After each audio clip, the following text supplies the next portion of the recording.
Golden temple, जो सिख धर्म के लिए आस्था का केंद्र है, जो अकाल तख्त और दरबार साहिब से जुड़ी हुई है। यह पवित्र स्थान जो सिख धर्म के लिए बहुत मायने रखता है। सबसे पहले ये समझने की बात है कि आखिर सिख धर्म है क्या। सिख धर्म जो भारत का एक प्रमुख धर्म है।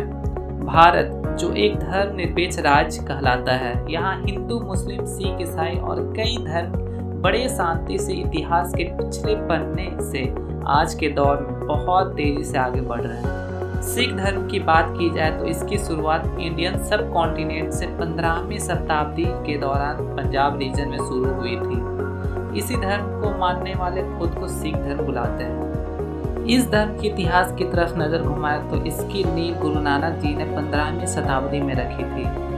इसके बाद 9 धर्मगुरु सिख धर्म में और जुड़े, जो 10वें धर्मगुरु थे गुरु गोविंद सिंह थे, जिन्हें आखिरी गुरु माना जाता है। इसी धर्म ग्रंथ को आदि ग्रंथ भी कहा जाता है। सिखों के लिए इसके प्रति बहुत महत्व भी है। अब सवाल यह उठता है कि दुनिया में बहुत सारे सिख रहते हैं, लेकिन इसकी मेजॉरिटी पंजाब में ही क्यों बसी हुई है। इस तरह दुनिया में सैकड़ों गुरुद्वारे हैं, लेकिन अमृतसर का गोल्डन टेम्पल दुनिया में सिखों के लिए एक पवित्र जगह मानी जाती है। माना यह भी जाता है कि इस धर्म के 5वें गुरु अर्जुन देव के द्वारा इसे स्थापित की गई थी। कहा जाता है कि भारत सरकार द्वारा गोल्डन टेम्पल पर ब्लू स्टार ऑपरेशन के दौरान 1984 में हमला भी हुआ।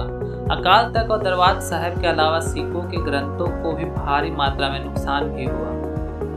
लेकिन ऐसा पहली बार नहीं हुआ था। पहले भी मुस्लिम और अफगानी अम्बेडर्स ने हमला किया था, लेकिन उस समय महाराजा रंजीत सिंह ने मुस्लिम और अफगानी को हराकर पंजाब को फिर से बसाया था और गोल्डन टेम्पल को फिर से निर्माण भी करवाया था। यहाँ मंदिर के कैंपस में अकाल तख्त भी है, जिसे सिख धर्म के गुरु का सेंटर भी कहा जाता है।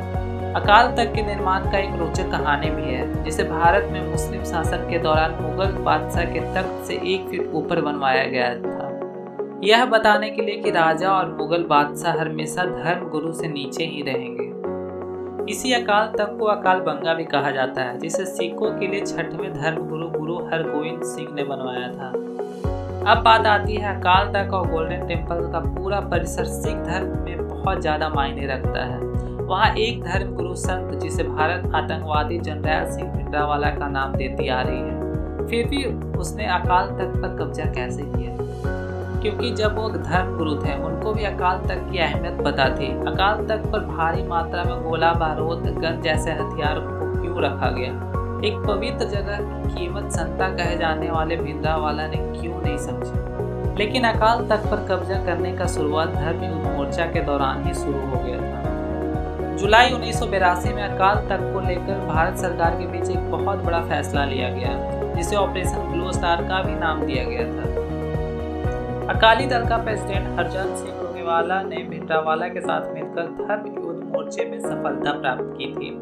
इसके लिए हरजन सिंह लोंगेवाला ने भिंडरावाला को गोल्डन टेम्पल के कंपाउंड में रहने की इजाजत दी थी। लेकिन शुरुआत में भिंडरावाले को बस गोल्डन टेम्पल के कंपाउंड में रहने की इजाजत दी गई थी, अकाल तख्त पर बैठने की नहीं।